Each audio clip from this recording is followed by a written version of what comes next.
Assalamualaikum warahmatullahi wabarakatuh. Perkenalkan, nama saya Agus Wijayanto. Di sini saya dari kelas karyawan akuntansi A1 dan saya akan belajar untuk menjelaskan pengertian manajemen pemasaran dan konsep pemasaran. Baik, kita mulai aja dari yang pertama, pengertian manajemen pemasaran. Banyak pengertian yang diberikan mengenai manajemen pemasaran. Salah satu pengertian menyatakan bahwa manajemen pemasaran merupakan kegiatan penganalisisan, perencanaan, pelaksanaan, dan pengendalian program-program yang dibuat untuk membentuk, membangun, memelihara keuntungan dari pertukaran melalui sasaran pasar guna mencapai tujuan organisasi perusahaan dalam jangka panjang. Dengan batasan pengertian mengenai manajemen pemasaran, maka akan tercakup ruang lingkup yang sangat luas. Secara singkat, dapat dinyatakan bahwa manajemen pemasaran mencakup seluruh fase, konsep, tugas, dan proses manajemen pemasaran.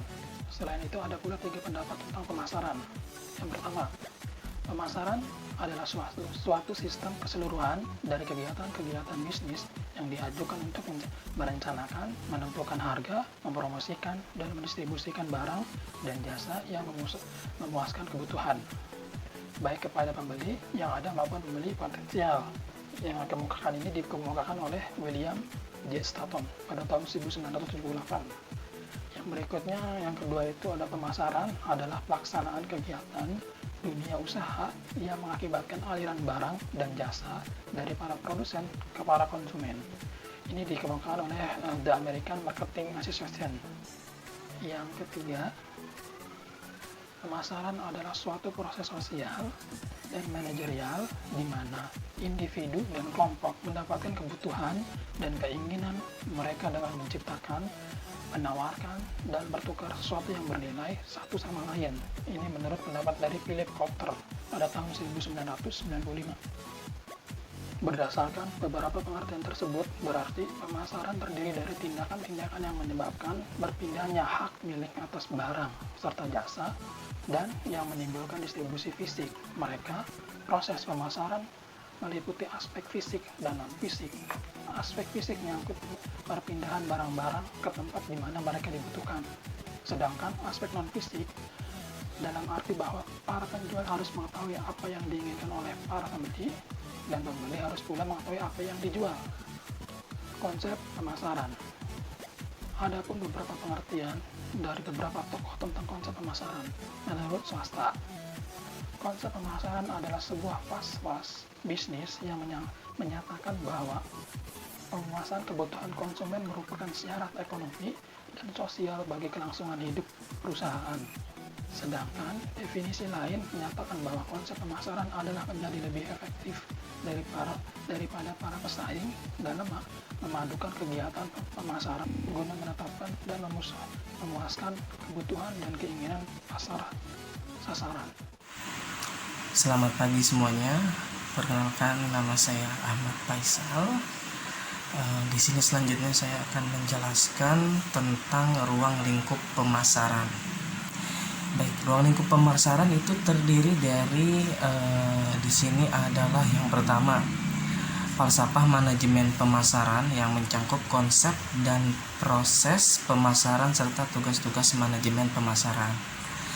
Lalu yang kedua adalah faktor lingkungan pemasaran merupakan faktor yang tidak dapat dikendalikan pimpinan perusahaan ya. Yang kedua.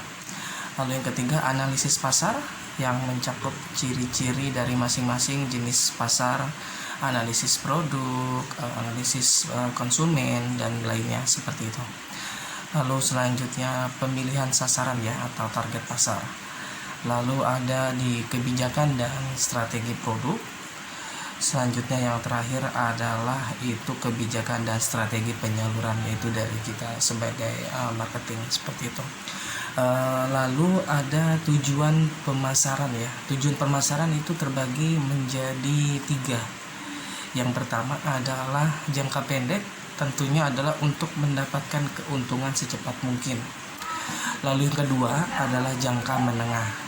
Nah, jangka menengah ini adalah pengusaha mencapai titik impas antara total biaya produksi dan total volume penjualan memperluas cakupan promosi dan berusaha lebih memperbesar cakupan volume penjualan. Lalu selanjutnya yang ketiga atau yang terakhir itu jangka panjang ya. Jangka panjang ini adalah perusahaan mempertahankan para pelanggan serta agar tetap loyal dengan produknya, seperti itu. Lalu kita melakukan inovatif, kreatif, berdaya guna lebih, serta memberikan potongan harga khusus terhadap pelanggan yang sudah loyal kepada kita. Baik, itu saja penjelasan dari saya. Terima kasih. Assalamualaikum warahmatullahi wabarakatuh. Perkenalkan, nama saya Yusnia Triastuti. Di sini saya akan membahas mengenai metode manajemen pemasaran. Ada beberapa istilah yang sangat penting mengenai konteks pemasaran. Yang pertama adalah produk. Produk merupakan segala bentuk yang ditawarkan ke pasar untuk digunakan atau dikonsumsi sehingga bisa memenuhi kebutuhan dan keinginan pasar. Keinginan pasar tersebut bisa berupa fisik, jasa, orang, organisasi, dan ide. Yang kedua adalah harga. Harga adalah sejumlah uang yang harus dibayar oleh user atau klien untuk mendapatkan produk yang ditawarkan. Yang ketiga adalah jalur distribusi. Jalur distribusi adalah berbagai kegiatan atau upaya apapun yang dilakukan oleh perusahaan untuk membuat produk atau jasanya mudah diperoleh atau tersedia di tangan konsumen maupun pelanggannya. Yang keempat adalah promosi. Promosi adalah sebuah upaya persuasi untuk mengajak para konsumen maupun calon konsumen untuk membeli produk maupun jasa yang dihasilkan oleh suatu perusahaan.